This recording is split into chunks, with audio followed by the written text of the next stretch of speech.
unbelievable. We want to show you this. A King County Metro bus smashed by a tree. Blowing snow is the big concern out here. It can make you feel like your car's kind of moving around. Uh-oh. Did you notice that? We just lost power. A pretty rare tornado warning. It is observed, so that means it was seen. It was really heartbreaking. That tree would have gone right through everybody. Quite literally splitting this house in half. It's so hard to think that we walked out, the last time of our home. But there's no power. We have zero power.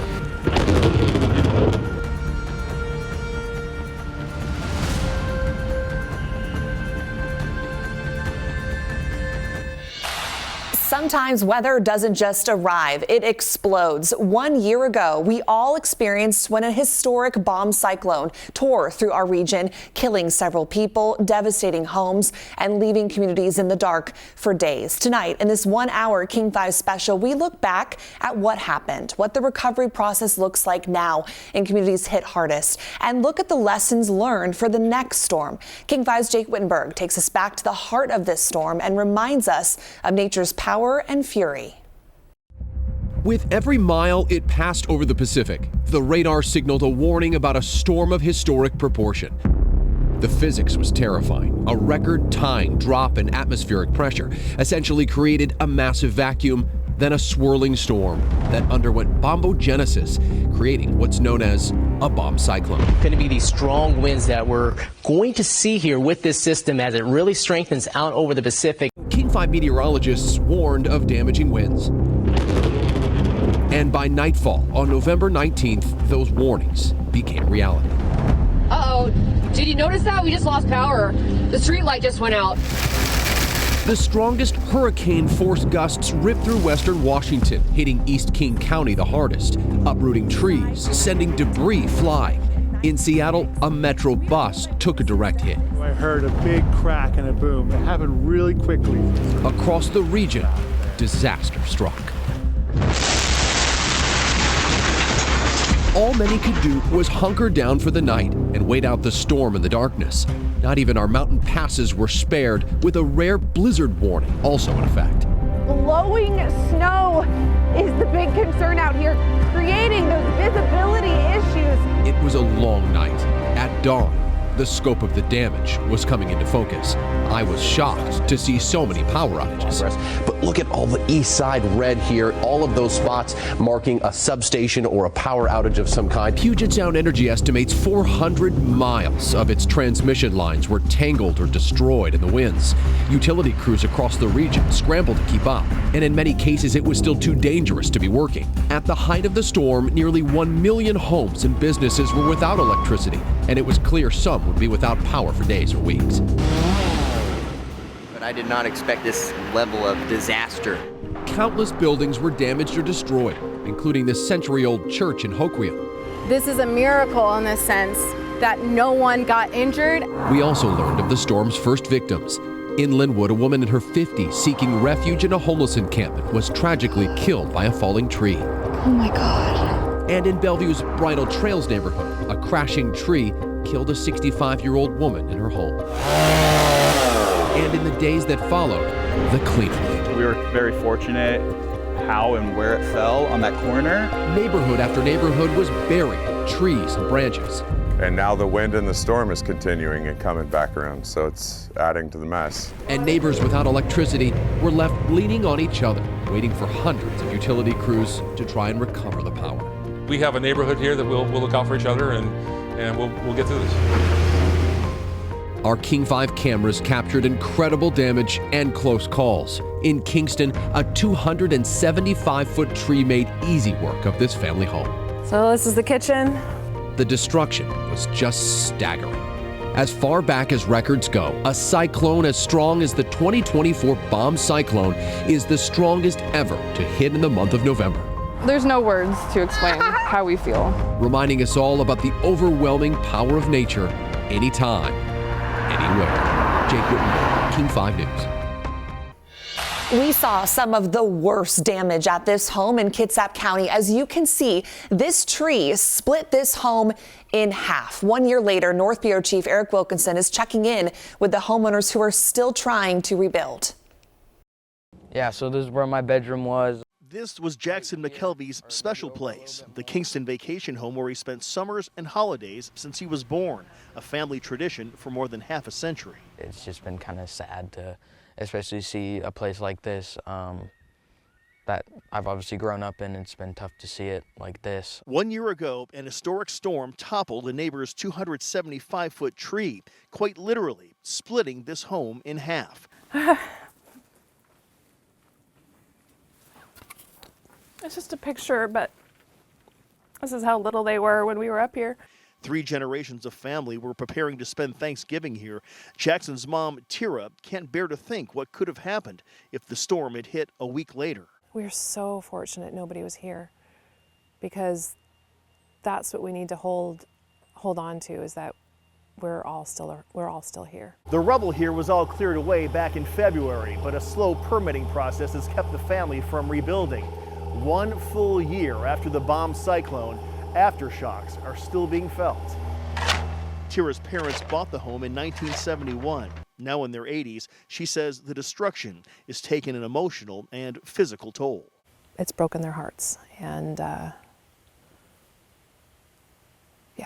it's been tough. The family says they haven't heard anything from the tree's owner. They encourage everyone to look at trees on nearby properties and have discussions with neighbors as well as local officials about concerns. This was devastating. This could have been prevented. Yeah, so we're gonna have to fix the foundation. For now, the family focuses on the future. 15-year-old Jackson gets to be part of the rebuild, laying a foundation for his kids to one day experience the happiness he had here. It's tough, but I know good things will happen, and it'll be back. It'll be back soon. Despite the storm, this house divided has never been more together. We'll build new memories and new walls. We'll get through it. In Kingston, Eric Wilkinson, King 5 News.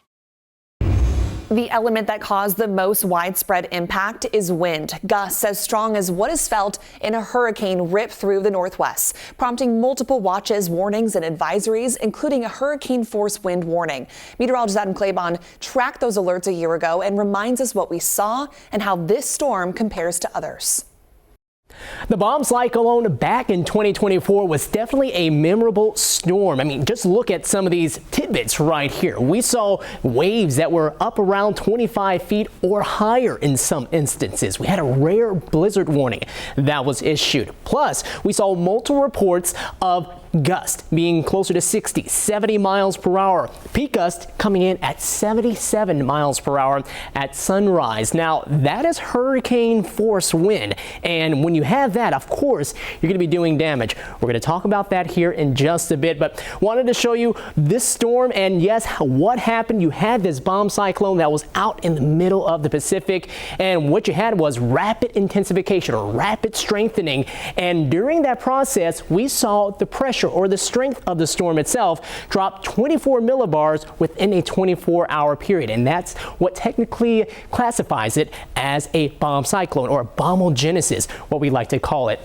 With that being the case, we started to get a rapid rise in some of our wind because the lower the pressure, the stronger the winds are going to be with the system. And we had high wind warnings that were issued here for the coast and more of the Cascade foothills. That was a key spot right there. Why? Well, because when you have a descending wind, you get an accelerating wind, and we really did some damage as well as more power outages out across some of those territories. Plus, we had this rare blizzard warning that was issued. That's something more we're going to talk about here in a bit. You can tell there wasn't a lot of snow expected with it, only between about 4 to 12 inches, but it's more about the wind and the visibility issues when you start to whip around that snow. So let's talk about it right here. The 24-hour pressure drop that we officially had went from 1,011 millibars down to 945 millibars. That's quite the drop, and it's a very strong storm. Within that, we had 600,000 plus people without power at its peak.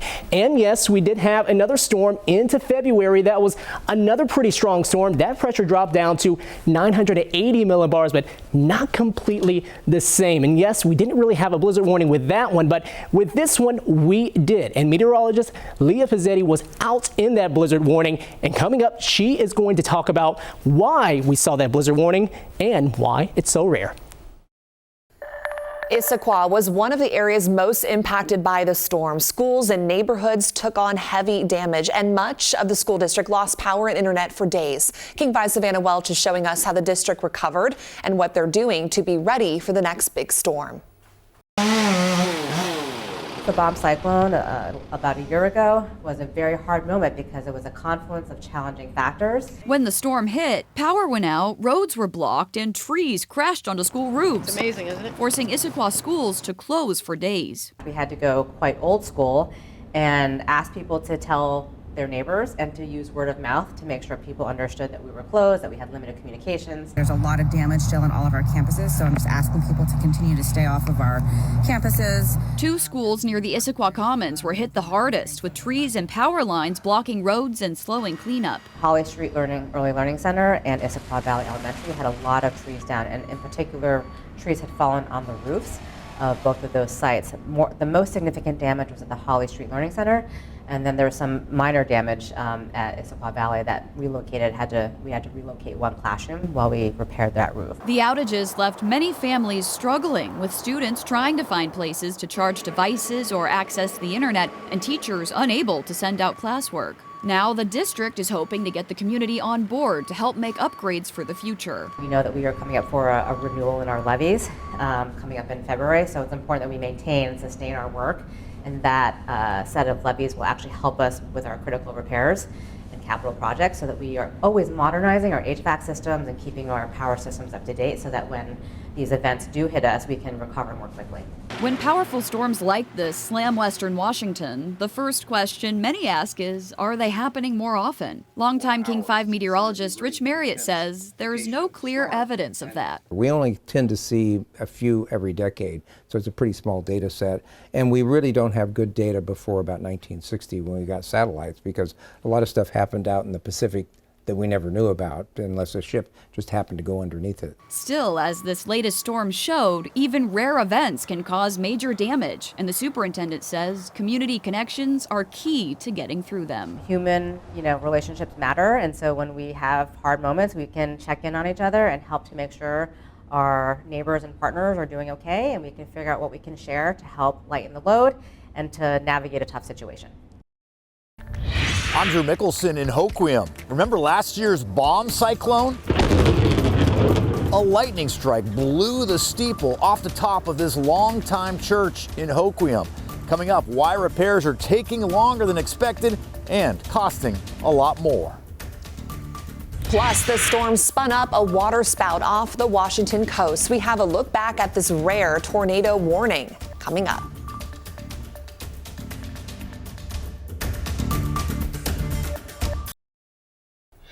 If you want to say we are blessed, that's all it was. Still feeling blessed, even after a lightning strike destroyed the steeple on a church in Hoquiam. That happened 1 year ago during the bomb cyclone. King 5's Drew Mickelson went back to that church to see how they're recovering now. It's a wonderful space, it's a wonderful place, and it's a wonderful congregation. For nearly 100 years. Part of our mission statement is to be a beacon of hope to the people of Grace Harbor. The Sarin Lutheran First Presbyterian Church has served the community of Hoquiam. All of the wiring outlets, light fixtures, all had to be redone. But now the church needs help. I have a friend from another culture who said, the finger of God has touched your church, and this is a blessing. The single lightning strike early in the morning on November 20th, 2024. Well, it just represents such a hardship for this church. Toppled the steeple. It fried it, really, along with the church's electrical system, which had to be redone. A couple of stained glass windows are still being repaired. There's a new steeple ready to go up, but there's not enough money to do the work yet. Well, we don't usually get lightning storms quite like that. Hoquiam's Mayor Ben Winkleman will never forget that day. The lightning strike also caused a water main to bust. And then that afternoon, the National Weather Service sent out a tornado warning, worrying his residents. I see somebody posting a picture of a water spout, and I was like, that wispy little thing's what scared everybody. It was all a very appropriate warning, but I thought, this is kind of silly. I should write a book. Wispy the Waterspout's Windy Adventure tells the tale of a curious waterspout who didn't mean to cause fear or damage. Proceeds from book sales now go to the church. They're going to have a lot of expenses in trying to replace the steeple, and it helps people, and maybe they'll get the stories out more to the kids so they realize, like, you know, wispy's maybe not so scary as a big, strong tornado, but something to pay attention to. There are lots of generous hearts on the harbor, and we know that. They've proven that already. Insurance has covered most of the repairs, but the church council is raising money to reinforce the steeple and ground it so it'll fare better in the next foul storm, ensuring the community can keep counting on the church. At first glance, you think nothing worse could have happened, but it really has been a blessing because we've seen just wonderful, generous people, not just in our congregation, but in the community at large. It's just amazing to us. In Hoquiam, Drew Mickelson, King 5 News. This is the water spout spotted off the coast that prompted a tornado warning. King 5's meteorologist Ashley Ruiz was forecasting on air when this alert came down 1 year ago. We have a water spout that is offshore. The National Weather Service out of Portland issued a tornado warning, a pretty rare tornado warning. It is observed, so that means it was seen and not just radar indicated. So it is moving to the northeast roughly at 25 miles per hour and could move toward Tokeland by 4:32. And so that is just in about 15 minutes or so. This tornado warning is in place until 4:30. While no tornado was confirmed, Ashley stayed in live coverage for 45 minutes, keeping the community informed on the very latest threats. Ashley joins us now with a look back on those conditions that drove concern. Madison, even though the worst of the weather was past us, we were still under an unsettled stormy weather pattern. And thankfully, even with the confirmed water spout, didn't have any damage, and there was no confirmation of a tornado as it moved inland, which is always a good sign, right? Well, the National Weather Service, they also have to assess any damage to say whether or not it was a tornado or just simply wind damage. And the reason why they issued this tornado warning, well, because of the observed water spout over the Pacific, and it was holding together because there are not a lot of things that could disrupt the storm out over the Pacific. But once it moves inland and moves overland, the flow, wind shear, that's disrupted by land, trees, hills, and mountains. So the Pacific coast, as soon as it moves inland, typically it doesn't hold together. And I say typically,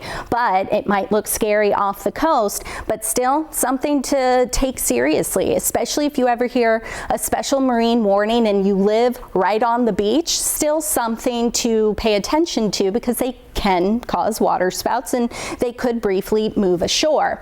This is the timeline. So the National Weather Service out of Portland, they issued a special marine warning. This was out at least 20 nautical miles, and they're just saying there's a thunderstorm out there. A water spout is possible, so boaters beware, but still pay attention to it. Well, trained storm spotters, you saw the video, they observed the water spout. They said, no, this is an actual water spout over the water. So the National Weather Service out of Portland upgraded this at 3:31. They sent an update saying that the water spout was observed. And then as it got closer and closer to land, the National Weather Service out of Portland, they said, okay, tornado warning, 4:11, because the water spout was still seen offshore and it was moving its way to land. And so then after that, the National Weather Service in Seattle went ahead and issued that tornado warning for Grays Harbor. And then that was allowed to expire at 5 o'clock. But this is very common. You see all of this red, that's indicating all of these tornado warnings that were issued by National Weather Service, Seattle and Portland. You see it is a lot of them clumped together close to the coast, likely because of those water spouts getting close to land and potentially being tornadic over land. And average number of tornadoes per year, we know we don't get many, but we still get them. On average, 2 to 3 per year for Oregon and Washington. And remember, you can always count on us, the First Alert Weather Team, to keep you posted should any bad weather hit our area. So what makes bomb cyclones so intense? Next, meteorologist Leah Pizzetti will break down the science behind these powerful storms. Plus, the bomb cyclone killed several people in western Washington, including a mother experiencing homelessness. Her family shares her story coming up.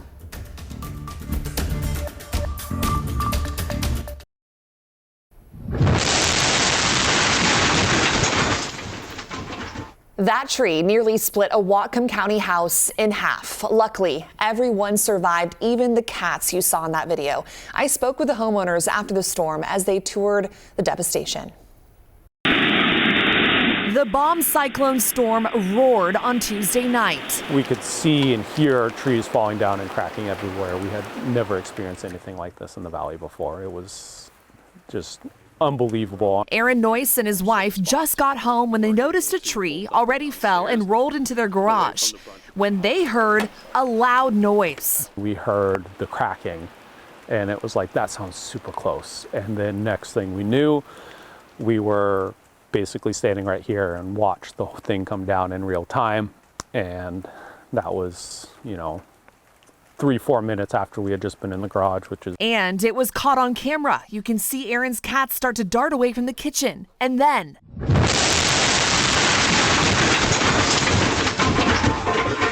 It is a miracle. Both Aaron, his wife, and his 4 cats were not hurt. It's still very surreal. Sorry. It's so hard to think that we walked out, for the last time of our home. So. Yeah, it's still just really intense. Yeah, just trying to grapple with something we've never experienced before. Only minutes prior, they were inside the garage, and his wife was inside the home. That's the thing that just really is kind of sticking with me. It's just how close that was. And now seeing the damage is overwhelming. Every room sustained some kind of damage from the impact. The whole living room essentially roof is gone, torn up. All the trusses are completely smashed there. The garage is basically split in half diagonally. Aaron says what is left of the home has started to shift. It's unsafe to go inside. Pictures don't quite encompass just how significant it is. But the home can be replaced or rebuilt. We can't replace ourselves. Aaron and his wife have started the rebuilding process. Now, we've been talking about the devastating power behind a bomb cyclone, but now we want to explain the science behind the storm. Meteorologist Leah Pizzetti is joining me now to explain how this storm formed and what makes them so intense, Leah. Madison, so the name bomb cyclone is an official term from the National Weather Service. To put it simply, it's when a storm gets really strong, really fast. Here's how it works. A bomb cyclone refers to when a storm goes through bombogenesis, which is essentially when a storm rapidly strengthens in just one day. Then we'll have this next pulse of energy, this next area of low pressure. You've probably heard a meteorologist point out a low pressure system when forecasting. The additional rainfall that we're going to see. With all storms, the lower the pressure, the stronger the storm. We generally see surface pressure hovering around 1,000 millibars, give or take. When that drops into the 900s, it is strengthening. When it drops quickly, it meets the criteria to classify as a bomb cyclone. A storm is officially dubbed a bomb cyclone when it sees a pressure drop of 24 millibars in 24 hours. And the 2024 bomb cyclone was nearly 3 times that minimum. That storm saw a pressure drop of 64 millibars in 24 hours. In Madison, in the next half hour, I'm going to sit down with lead meteorologist Rich Marriott, and we're going to discuss the use of that term in the past, present, and future, and how the 2024 storm changed all of that. All right, Leah, thank you. Looking forward to that piece. Well, the bomb cyclone knocked out power for hundreds of thousands of people across western Washington. Next, I talk with our local power companies about what they learned in this aftermath and how they're preparing for the next big storm. Plus, falling trees hit multiple metro buses in Seattle, also on the same street. We'll hear from one of the drivers about what he experienced that night. Stay with us. Much more coming up.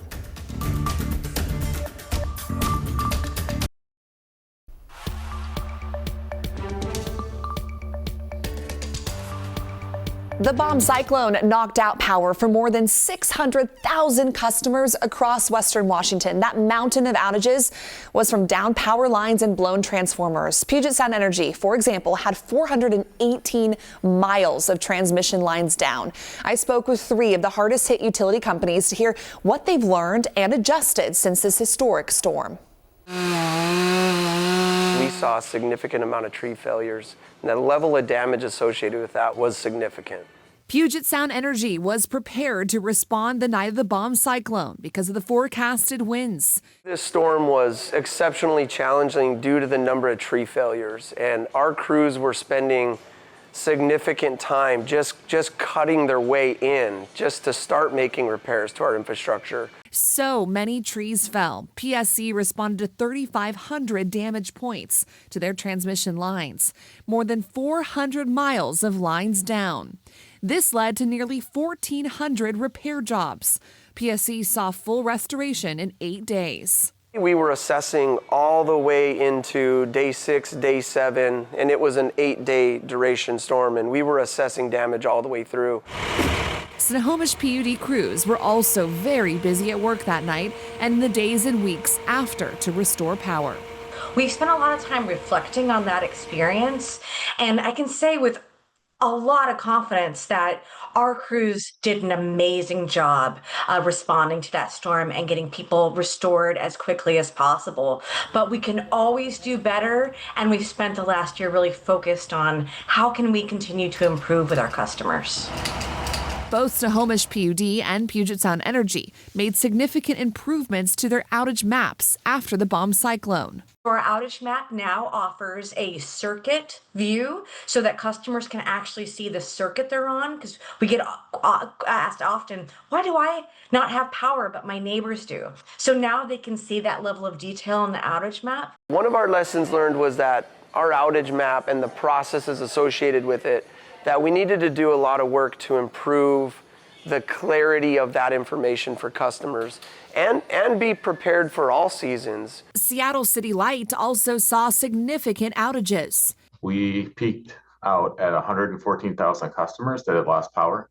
That's approximately 20% of our customers. They also decided to update their outage map to help customers get specific information easier. What we've done is a process improvement where we're going to put a banner at the top of our outage map for more specific information as it becomes available. These 3 power companies worked around the clock to restore power, a massive feat when more than 600,000 customers were in the dark in western Washington.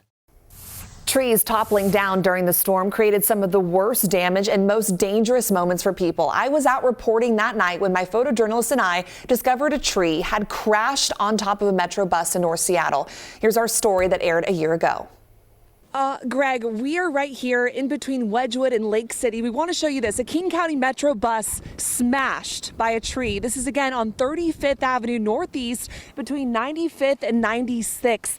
We are told by witnesses that this happened so fast. They were standing outside because the buses were already not able to go down 35th because, like you already showed, there was a car that was pinned by a tree. They were stuck. So this bus right here was again stuck. The bus driver tells me he is okay.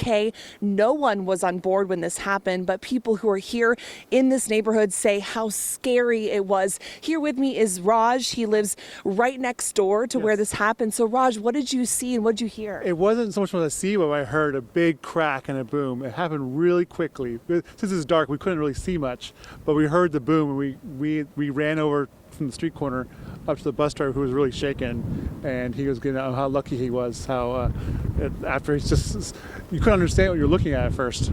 Yeah, it's really remarkable to see something like this. What has this been like for you to be here in this neighborhood knowing a tree pinned a car and a tree is now on top of this?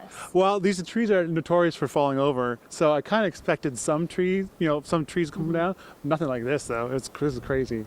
And with extended power outages makes it's this is bananas. Yeah, like you just said, Raj, the power is out. Thank you so much for your time. The power is out here in this neighborhood. A very dangerous situation. But again, the bus driver here on Route 65 is completely okay. No one was on board. But again, a very scary scene that we're seeing here. Again, we are in Wedgwood, between Wedgwood and Lake City on 35th Avenue. So the cleanup is going to continue. This road is closed. So once we learn more from King County Metro and also all the power outage updates, we'll be sure to let you know. And turns out that wasn't the only Metro bus hit by a tree in the storm. Another one was damaged on the same road, just a little more north. Now, 1 year later, I spoke with the driver of that bus about what he experienced that night. This is the 65 route. It starts at the shoreline. It goes down 145th and eventually makes its way here onto 35th and goes down to the U District. Chuck Anderson of Edmonds reflects on a routine route that turned into a rattling one. The winds were picking up, and then we started losing power all along the way, and we'd go through areas that were so pitch black, and this was one of them. You know, it was so dark, and so it was really leery. While driving along this road, Chuck got stuck behind a car smashed by a tree. He decided to take action and evacuated his bus. He knew they'd most likely be stuck by the storm fallout for hours. And I was just sitting, waiting with all the wind going and these tall trees all around me. I heard the crack, but then the bus shake because it hit the back of the bus. After the evacuation still in place, the storm caught up to Chuck. And there it is where it's hit the back of the bus. And you see the damage at the top. Yeah, just had I been back a few feet, would have done even more damage. Chuck is grateful no one was hurt, including his colleague up the road, who also had a tree come down on top of his bus.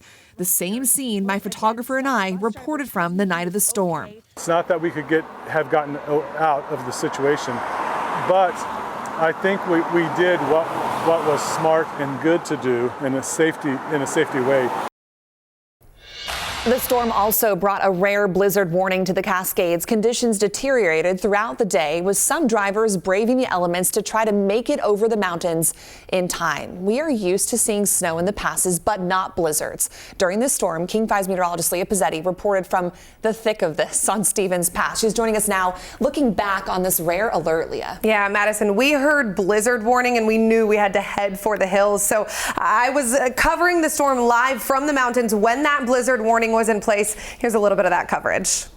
In the last couple of hours, it has really picked up. It's clear why this blizzard warning is in place. A big part of a blizzard warning is the wind, and that is one of the biggest things I am feeling right now. Blowing the snow. I don't know how much you can see behind me, but blowing snow and visibility are a huge concern. All right, so blowing snow and visibility, those are the key words you heard there. You may hear blizzard and think snow, but no, it is so much more than that. The technical definition of a blizzard and when we would put a blizzard warning in place is when we have sustained or frequent winds surpassing 35 miles per hour. That blowing snow leads to that reduced visibility down to a quarter mile or less, and it's prolonged as well. We want to see those conditions for at least 3 hours. So that is what prompts a blizzard warning. And that is why we saw that blizzard warning. Now, walk back with me in time here. This was actually the second blizzard warning of the calendar year. The first one was back in January, and we actually did see Stevens Pass close for almost 24 hours, 21 hours closure. That January alert was the first time in more than 10 years we had seen a blizzard warning. We have only ever issued 5 from the National Weather Service Seattle office, 2 in 2024, and then 2012, 2008, and 2006. So this blizzard warning was incredibly rare. Madison. Leah, thank you. And this storm turned deadly. 2 people were killed when the storm ripped through western Washington 1 year ago. One woman in a house in Bellevue, another who was experiencing homelessness and living in the woods of Linwood. That second woman, Debbie O'Connor, was a mother and a sister. After her death, her family told King 5's Eric Wilkinson her story is one of love, faith, and fear. Found it. This is it. This past Saturday, Carrie O'Connor visited the place where her sister-in-law died during last month's bomb cyclone. Oh my God. Oh my God. She says she did so because she had to. Made it super real. On November 19th, this 175-foot tree snapped in the woods off Alderwood Mall Parkway in Linwood, killing 64-year-old Debbie O'Connor and severely injuring her 38-year-old son Brian. Ironically, the pair had moved to this camp thinking they'd be safer because of fewer trees. Yeah. Debbie and her son had been living in the woods together for a decade. Debbie was schizophrenic and couldn't stay on her medications. Brian has autism and considered his mother his best friend. He himself had nowhere to go and resources, you know. It was kind of one of those things where he would stay with this person or sleep here or do that, you know. On November 3rd, 2 weeks before the storm, the two met a minister. Debbie had a simple request. I want you to pray my son will be okay. The prayer was recited. It was Brian's birthday. 16 days later, the tree fell. Brian heard it snap and sat up in their tent, likely saving his life, but it instantly killed his mom. His back broken in 2 places, Brian made the 5-minute hike to the road for help and then led medics to his mother. The circumstances around it are so unbelievable. He was really sweet, quiet. This is Brian as a boy.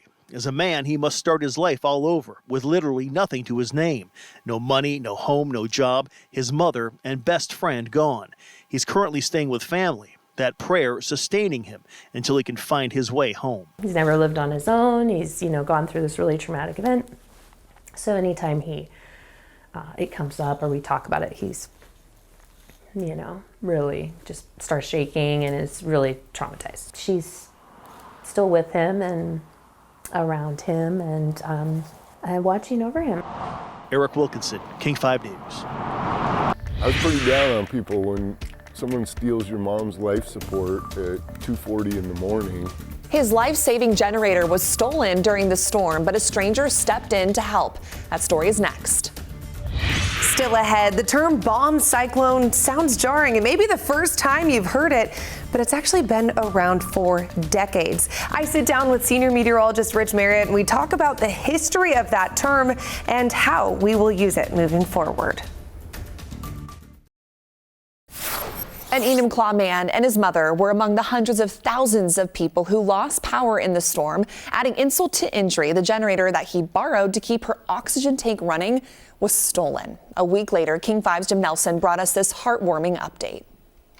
This Thanksgiving, Sean Clark has plenty to be thankful for. The outpouring of support for me and my family has been just amazing. I think I've lost faith in humanity a little bit. On Saturday, we told you about Sean's 89-year-old mother, Nyla Clark, who lost power at her Enumclaw home during last week's storm.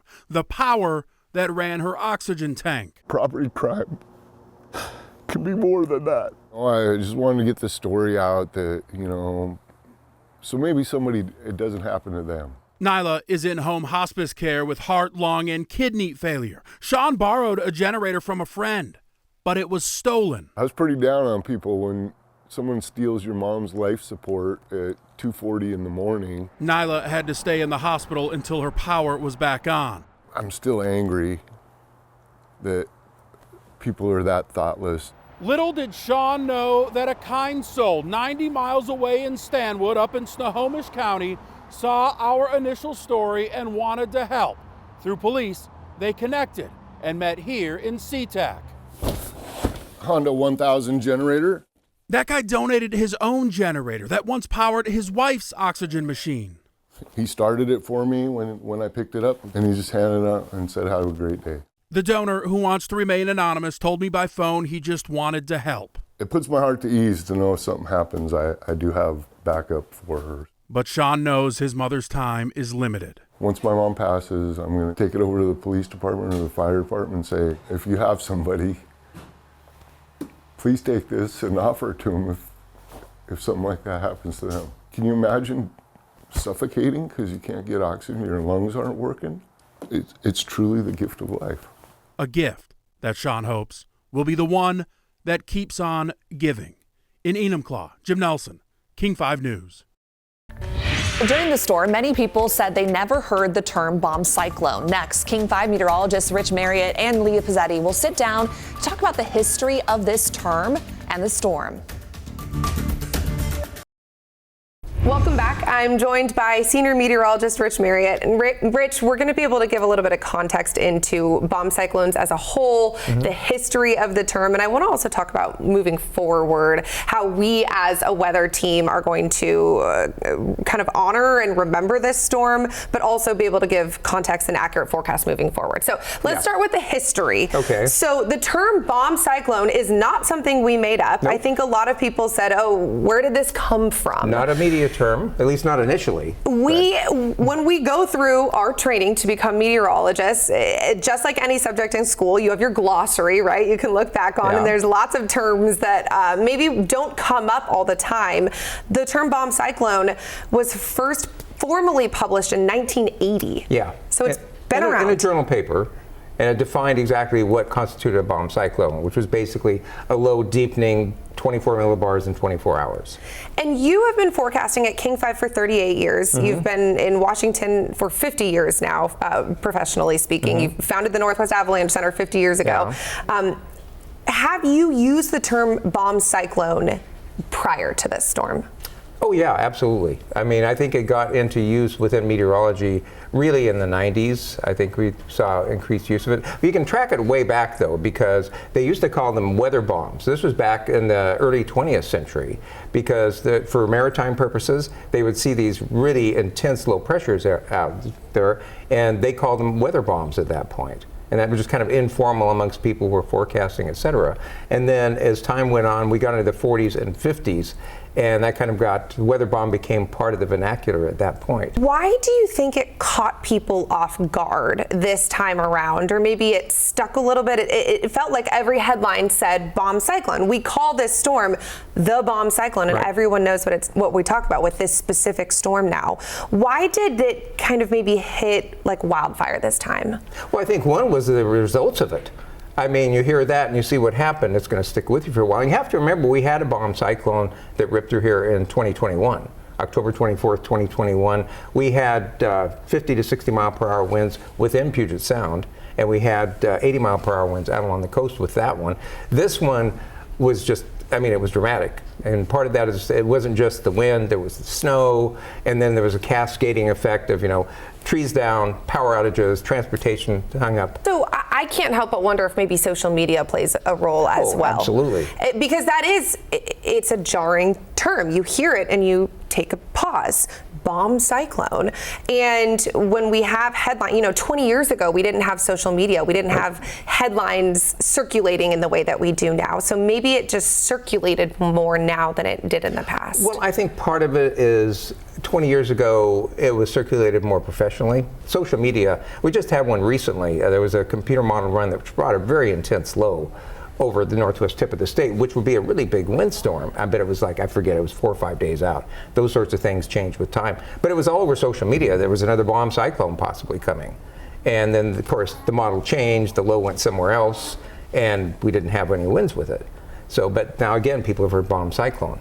And then they, of course, blame us because it didn't happen. Right. And I think that's a key thing to keep in mind is we do have what is technically a bomb cyclone, but where it hits will impact the impacts. Massively. And so it's like a hurricane. You used this reference when we were chatting the other day. A hurricane, if it stays over the Atlantic or the Pacific or wherever it's forming, and it doesn't make landfall, that doesn't mean it's not a hurricane. It just, the impacts weren't there. The devastation wasn't there. So we could still have a bomb cyclone over the Pacific, and it's still a bomb cyclone, but it just doesn't hit. It doesn't hit us. Yeah, that's exactly, and that does happen.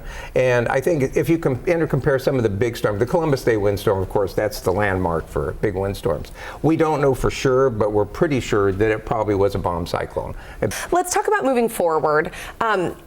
I remember, I believe it was the next storm that came after the bomb cyclone. It was a weekend, I was forecasting, and we'd seen some other outlets and headlines saying another bomb cyclone is coming. And this is when people still did not have power. It was so quickly after. And we had a conversation as a team at King 5, and I advocated, I said, I don't want to call this a bomb cyclone. It's too fresh. It's not the same type of storm that we saw this last week. So we kind of made an editorial decision to not refer to it as a bomb cyclone.